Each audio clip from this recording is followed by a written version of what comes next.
अस्सलाम वालेकुम वरहमतुल्लाह। अज़ीज़ तलबा और तालिबात, जैसा कि आप जानते हैं कि हमारा चैप्टर नंबर 3 शुरू है।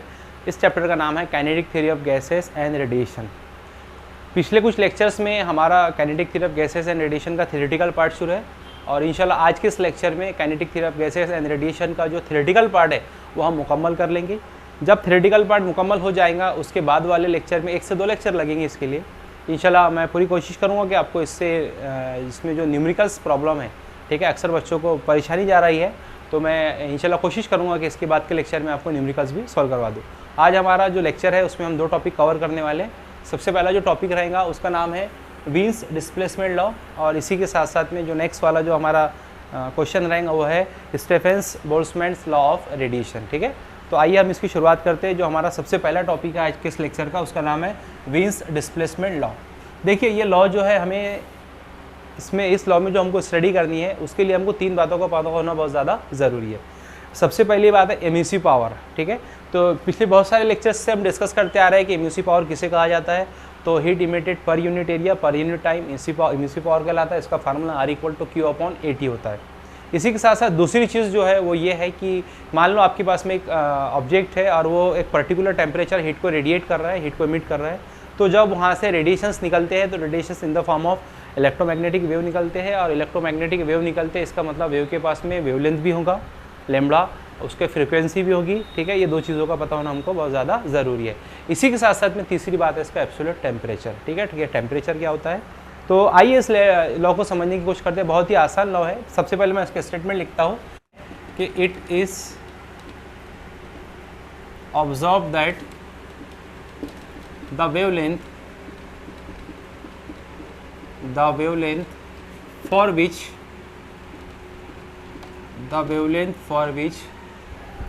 emissive power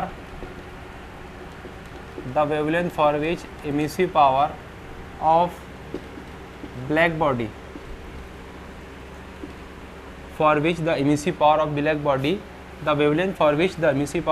is inversely the wavelength for which the emissive power of black body is maximum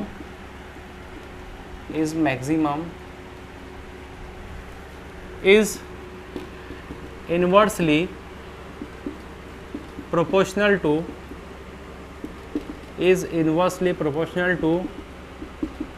its absolute temperature of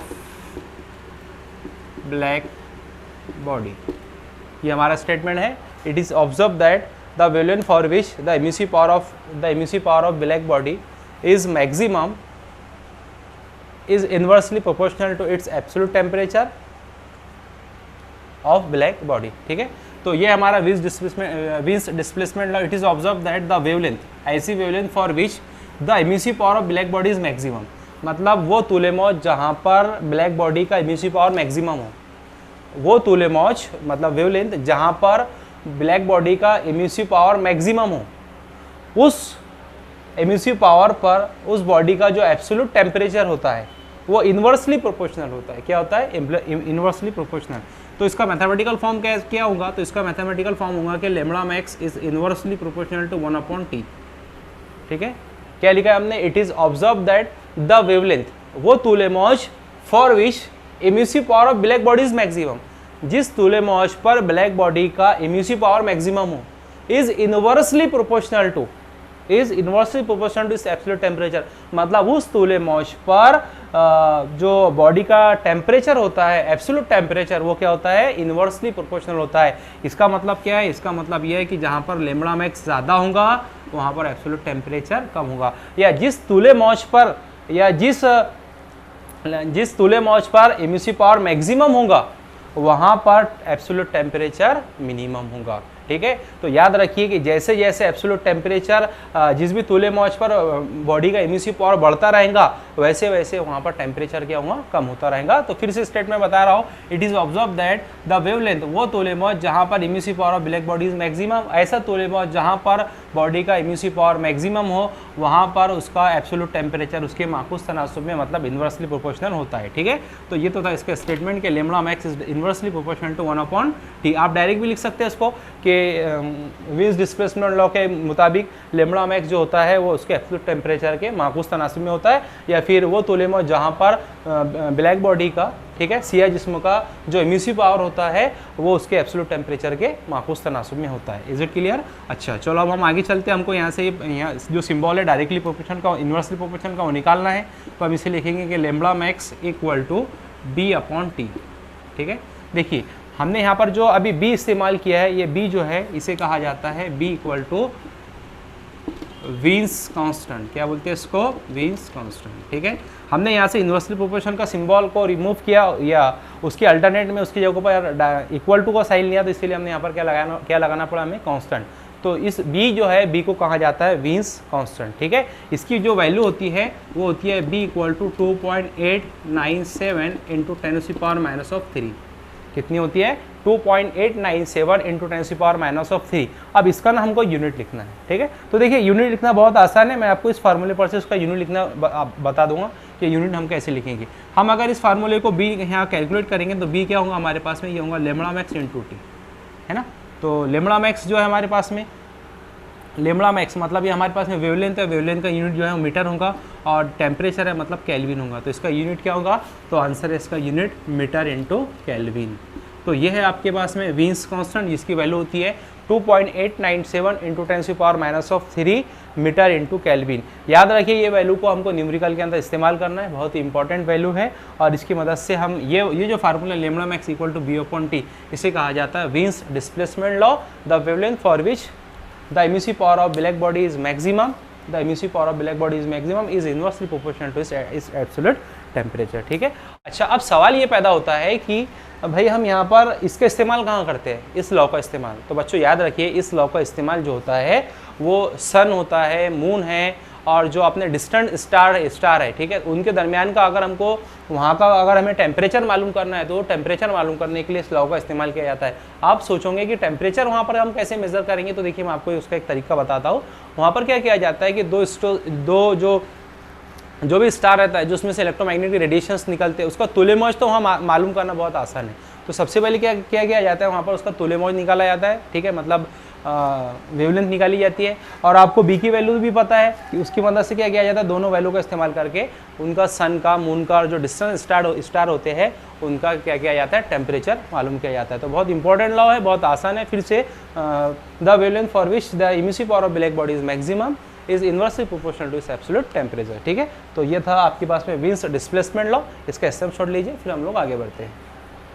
अभी जो हमारा नेक्स्ट जो लॉ है इस चैप्टर का लास्ट लॉ है, और ये सबसे आसान इस चैप्टर का पूरा लॉ है, जिसे कहा जाता है Stefan Boltzmann law of radiation. ठीक है, तो देखिए जो लास्ट टॉपिक है हमारा उसका नाम है Stefan Boltzmann law of radiation. आखिरी लॉ है इस चैप्टर का और आखिरी क्वेश्चन है, जिसका नाम है Stefan Boltzmann law of radiation. ठीक है, तो ये लॉ हमें क्या बताता है, तो इस लॉ को भी समझने के लिए फिर से हमें इमिसिव पावर का यहाँ पर सहारा लेना है। इमिसिव पावर क्या होता है, तो आप सभी को पता है heat emitted per unit area per unit time emissive power कहलाता है। उसका फार्मूला क्या था? उसका फार्मूला था R = Q/AT। ये था आपका heat emitted per unit area per unit time emissive power for ordinary body, और फॉर परफेक्टली ब्लैक बॉडी क्या था? RB = Q/AT। ठीक है, तो आपके टेक्स्ट बुक में ना एक थोड़ी सी मिस्टेक है, उन्होंने यहाँ पर जो R इस्तेमाल किया है वो सिंगल R है, यानी कि ऑर्डिनरी बॉडी के लिए, लेकिन यहाँ पर स्टेटमेंट जो है परफेक्टली ब्लैक बॉडी के लिए, इसलिए हम यहाँ पर R भी इस्तेमाल करेंगे। थोड़ा सा आप लोग करेक्शन उसमें कर सकते हो। तो इमिसिव पावर क्या होता है परफेक्टली ब्लैक बॉडी के लिए? Heat emitted per unit area per unit time. तो ये जो Stefan Boltzmann law of radiation, ये आपको क्या बोलता है? ये बोलता है कि for perfectly black body the emissive power, ठीक है, for perfectly black body the emissive power, ठीक है, ये आपका इमिसिव पावर है, is directly proportional to fourth power of its absolute temperature. क्या बोल रहा है? For perfectly black body the emissive power, मतलब heat emitted per unit area per unit time, is directly proportional to, मतलब रास्त तनासुब में होता है, fourth power of its absolute temperature, इसके दर्जे हरारत के 4 गुना होता है। ठीक है, मतलब दिए गए सिया जिस्म के लिए इमिसिव पावर उस जिस्म के दर्जे हरारत के 4 गुने के बराह रास्त तनासुब में होता है। मतलब for a perfectly black body the emissive power is directly proportional to 4th power of its absolute temperature. ठीक है, इज इट क्लियर? ये हमारे पास में स्टेटमेंट है are B is directly proportional to T C power 4। अच्छा, हम इसे और किस तरह से लिख सकते हैं? हम इसे इस तरह से लिख सकते हैं आर बी। अब हमें यहाँ से इन्वर्स डायरेक्टली प्रोपोर्शनल का सिंबल रिमूव करना है, तो हम क्या करेंगे? R B equal to sigma T to C power 4। Sigma क्या है यहाँ पर? तो सिग्मा जो है हमारे पास में स्टीफन कांस्टेंट है, स्टीफन्स कांस्टेंट। ठीक है, ये एक कांस्टेंट है और जाहिर सी बात है ये कांस्टेंट है तो इसकी हमें कुछ ना कुछ वैल्यू लिखना होगा। अच्छा, अब सिग्मा की वैल्यू क्या होगी? तो सिग्मा इक्वल टू होगा 5.67 इंटू 10⁻⁸ 10⁻⁸। ठीक है, तो ये है आपके पास में सिग्मा की वैल्यू 5.67 इंटू 10⁸। फिर से इसका हमें यूनिट लिखना है तो हम इसका यूनिट लिखेंगे इसी फार्मूले पर से। तो ये फार्मूला हमारे पास में R B equal to sigma T to C power 4। Okay, अब हमें सिग्मा की वैल्यू लिखना है तो हम इसे आर बी अपॉन टी लिख सकते हैं। Okay, T to C power 4, ये है आपके पास में सिग्मा। आर की वैल्यू, आर की हमारे पास में यूनिट क्या है? तो ये है आपके पास में heat emitted per unit area per unit time, मतलब ऊपर जूल होगा, देखिए जूल। ठीक है, joule per metre square into ये टाइम है into second. Okay, metre square into second, और यहाँ पर टेम्परेचर है मतलब के सी पावर 4। तो इसका यूनिट क्या होगा? इसका यूनिट होगा joule per metre square into second और के सी पावर 4।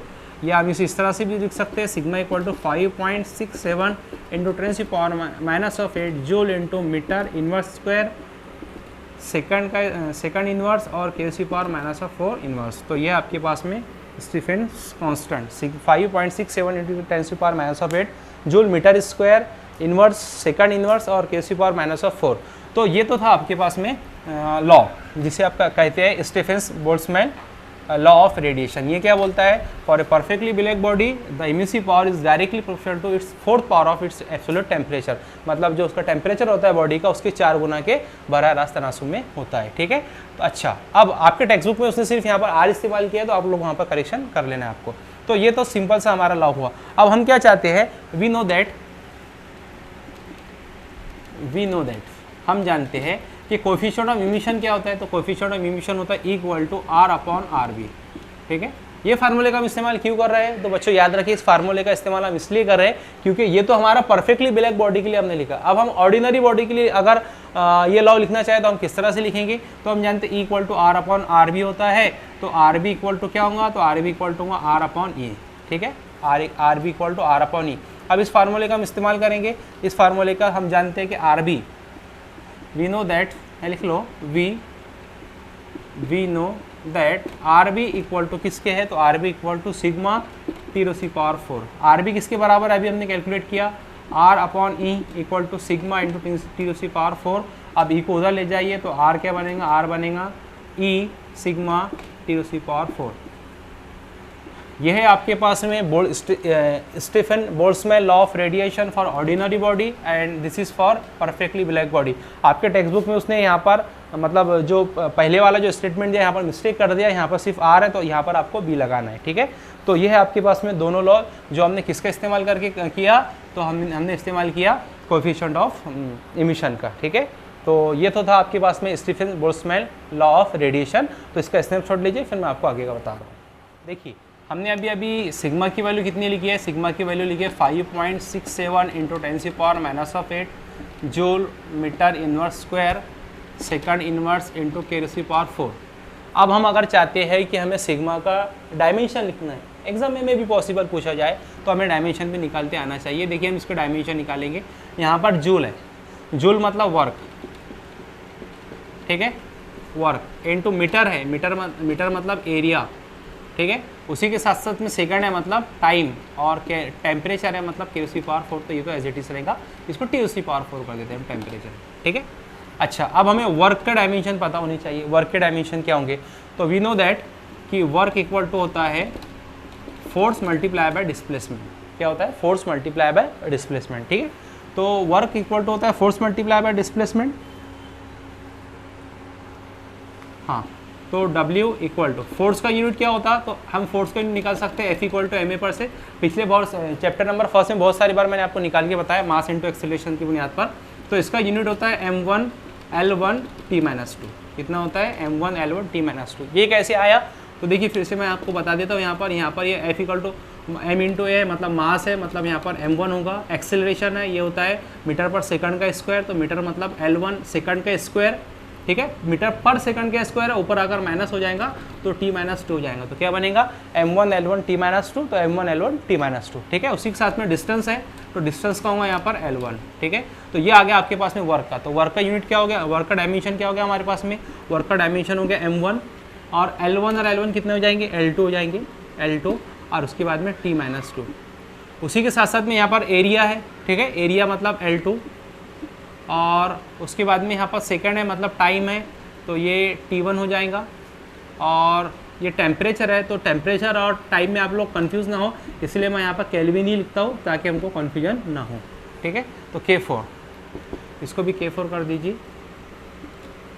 हाँ, अब क्या बनेगा, ये बन जाएगा आपके पास में m1।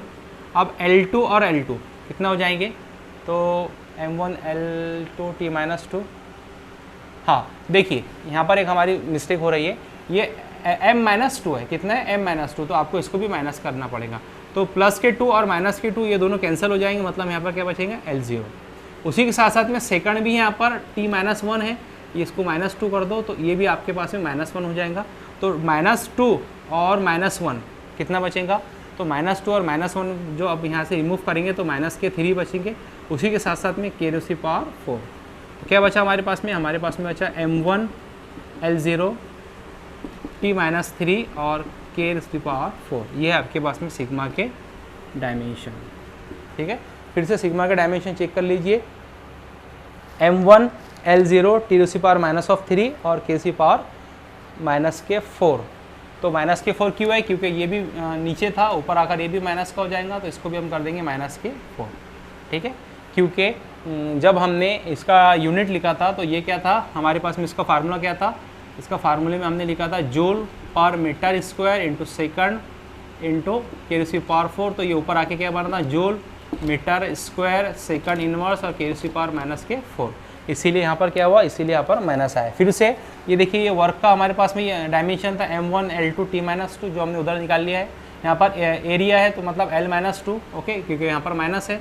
उसी के साथ साथ में सेकंड है तो t-1, और ये केल्विन है, टेम्परेचर है तो K-4। फिर हमने इसको सॉल्व किया, m1 एज इट इज है, और प्लस के 2 माइनस के 2 यहाँ पर कैंसिल हो गया, L0 बचा यहाँ पर, और t-2 और -1 -3 हो गए, और K⁻⁴ एज इट इज। इसका मतलब m1 L0 t-3 K⁻⁴। Snapshot लीजिए, फिर आगे बढ़ते हैं। इंपॉर्टेंट बातें, इस लॉ के बुनियाद पर कुछ इंपॉर्टेंट बातें हमें डिस्कस करनी, एक एक करके हम डिस्कस करते हैं।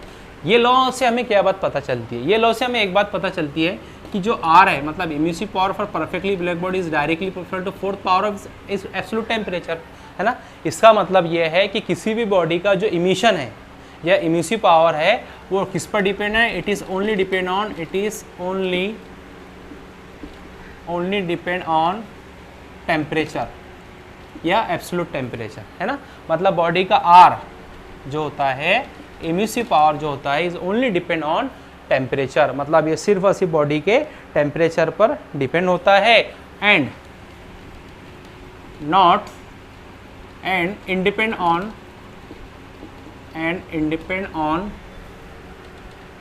अदर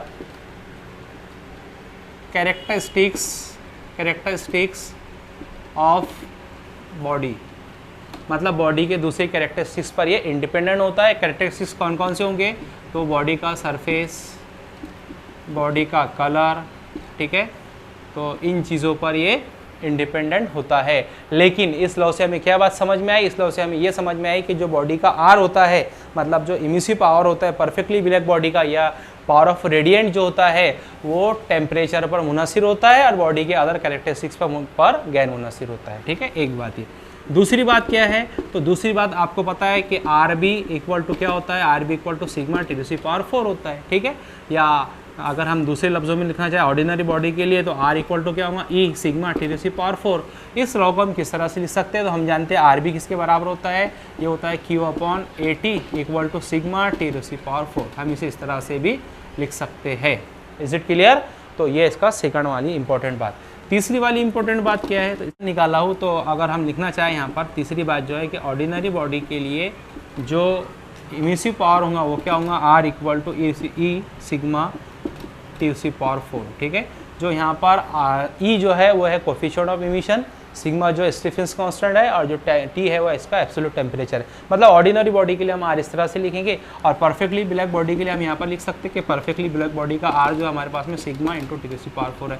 ये दोनों में आपको को फ़र्क ख्याल में रखना है। तो पहला पॉइंट क्या है कि जो आर जो होता है is only depend on temperature but independent on characteristic of the body. Surface colour बोल दीजिए, ये इस पर गैर मुनसिर होता है, नेचर पर भी ये गैर मुनसिर होता है। सेकंड बात क्या है, R B equal to sigma T C power 4 या आर इक्वल टू, खैर हमने इसे तो नेक्स्ट पॉइंट मिलेगा इसलिए यहाँ से रिमूव कर देते हैं। R B equal to sigma T C power 4, और आर बी को हम क्या लिख सकते हैं, क्यू अपॉन ईटी, क्योंकि heat emitted per unit per area per unit time होता है, equal to sigma T C power 4। और नेक्स्ट वाली बात क्या है कि ऑर्डिनरी बॉडी के लिए जो आर की वैल्यू होती है वो E into sigma T C power 4 के मसावी होती है। तो ये 3 पॉइंट है इसके स्नैपशॉट। तो पॉइंट क्या बोलता है कि मान लो आपके पास में एक परफेक्टली ब्लैक बॉडी है, ये आपके पास में परफेक्टली ब्लैक बॉडी है, इसका टेम्परेचर टी है और सराउंडिंग का टेम्परेचर टी नॉट है, ठीक है।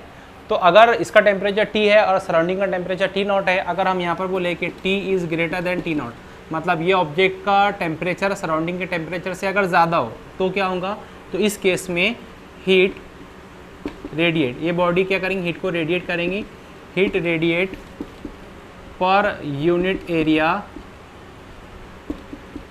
पर यूनिट टाइम, ठीक है। Heat radiate per unit area per unit time किसके बराबर होगा, ये होगा सिग्मा टी सी पावर 4 के। किसके बराबर होगा, sigma T C power 4, heat radiate per unit area per unit time. अच्छा, अगर पांचवी केस, अगर ये परफेक्टली ब्लैक बॉडी है, परफेक्टली ब्लैक बॉडी है, या एक आपके पास में ऑर्डिनरी बॉडी, या आपके हाँ, अब पांचवा पॉइंट क्या है, अगर आपके पास में एक बॉडी है, इसका टेम्परेचर टी है और बाहर का टेम्परेचर टी नॉट है, अगर ये वाले केस में अगर T naught is greater than T, मतलब सराउंडिंग का टेम्परेचर ज़्यादा है और इस बॉडी का टेम्परेचर कम है, तो जाहिर सी बात है कि जैसा बर्फ़ है आपके पास में, बर्फ़ को हमने सराउंडिंग में रख दिया तो सराउंडिंग का टेम्परेचर ज़्यादा है और बर्फ़ का टेम्परेचर कम है ना। तो सराउंडिंग का टेम्परेचर यहाँ पर ज़्यादा है और इस ऑब्जेक्ट का टेम्परेचर कम है, तो ये क्या करेंगे, आप हीट को इमिट नहीं करेंगे, हीट को एब्जॉर्ब करेंगे। तो यहाँ क्या लिखेंगे हम, यहाँ लिखेंगे हीट एब्जॉर्ब पर unit area per unit time, पर unit area per unit time, ये किसके बराबर होगा, तो ये बराबर होगा सिग्मा टी सी पावर 4, और यहाँ पर क्या लग जाएगा, नॉट, तो टी नॉट लग जाएगा क्योंकि यहाँ पर हीट एब्जॉर्ब है और यहाँ पर क्या है, हीट रेडिएट है, ठीक है। ये दो फार्मूले हमने लिख लिए। अब मैं चाहता हूँ कि मैं इनका नेट लॉस निकालूँ, क्या निकालूँ, नेट लॉस। अगर हम नेट लॉस निकालना चाहेंगे तो नेट लॉस कैसे करेंगे हम, नेट लॉस निकालने के लिए हमें क्या करना पड़ेगा, ये टेम्परेचर में से टेम्परेचर को माइनस करना पड़ेगा, तो ये टेम्परेचर हमारे पास में sigma T C power 4 minus sigma T C power 4 into naught, यहाँ से क्या कांस्टेंट निकलेगा, सिग्मा, यहाँ बचेगा T4 माइनस T04, ठीक है। ये निकला आपके पास में नेट लॉस, ठीक है। ये किसके लिए है, ये है आपके पास में परफेक्टली ब्लैक बॉडी के लिए। किसके लिए, परफेक्टली ब्लैक बॉडी के लिए। अगर हम ऑर्डिनरी बॉडी के लिए नेट लॉस लिखना चाहे तो ऑर्डिनरी बॉडी के लिए नेट लॉस क्या निकलेगा, net loss for ordinary body, यहाँ पर आप ऑर्डिनरी बॉडी कर लीजिए, ये आपके पास में परफेक्टली ब्लैक बॉडी के, ठीक है। तो यहाँ क्या करना पड़ेगा आपको, सिर्फ मल्टीप्लाई किससे करना पड़ेगा, ई से, E sigma T C power 4 minus T C power 4, यहाँ पर क्या लग जाएगा, नॉट, ठीक है। तो ये आपके पास में net loss for ordinary body. हाँ, अभी नेक्स्ट पॉइंट जो हमारा 6 नंबर का पॉइंट है, if T naught is greater than T, मतलब अब इस केसेस में हम क्या कर रहे हैं कि जो सराउंडिंग का टेम्परेचर है वो बॉडी के टेम्परेचर से अगर ज़्यादा हो, तो वो जो फार्मूला हमने अभी कैलकुलेट किया था उस फार्मूले को हम नेट लॉस किस तरह से निकालेंगे, तो वो जो नेट लॉस हमारे पास में निकलेगा वो इस तरह से निकलेगा, sigma T C power 4 naught minus T C power 4। ये किस केस में, अगर T naught is greater than T हो, और ये तो सब आपके पास में परफेक्टली ब्लैक बॉडी के लिए। अब हम ऑर्डिनरी बॉडी के लिए नेट लॉस निकालेंगे तो वो क्या होगा, a into sigma T C power 4 naught minus T C power 4, ठीक है। और जब हमने देखा था कि टी is greater than t naught, मतलब ऑब्जेक्ट का जो टेम्परेचर है वो सराउंडिंग के टेम्परेचर से ज़्यादा था, तो नेट लॉस हमारा क्या निकला था, तो नेट लॉस हमारा निकला था sigma T C power 4 minus T C power 4 naught, ये किसके लिए, परफेक्टली ब्लैक बॉडी के लिए। और net loss for ordinary body क्या निकला था आपके पास में, नेट लॉस ऑर्डिनरी बॉडी के लिए E sigma T C power 4 minus T C power 4 into naught, ठीक है। ये दोनों फार्मूले आपको याद रखने हैं। और यहाँ पर जो हमारा चैप्टर है, ये चैप्टर मुकम्मल होता है। मुझे इस उम्मीद है कि जो मैंने आपको क्वेश्चंस करवाया हो उसमें कुछ भी चीज़ बाकी नहीं रही है। अगर इन तमाम चीज़ों के ताल्लुक से आपको कुछ प्रॉब्लम है तो आप बिल्कुल कमेंट बॉक्स में पूछ सकते हो। आज इसका थ्योरेटिकल पार्ट यहाँ पर मुकम्मल हो चुका है। इंशाल्लाह नेक्स्ट लेक्चर में हम लोग इसके न्यूमेरिकल सॉल्व करेंगे। अस्सलाम वालेकुम व रहमतुल्लाह।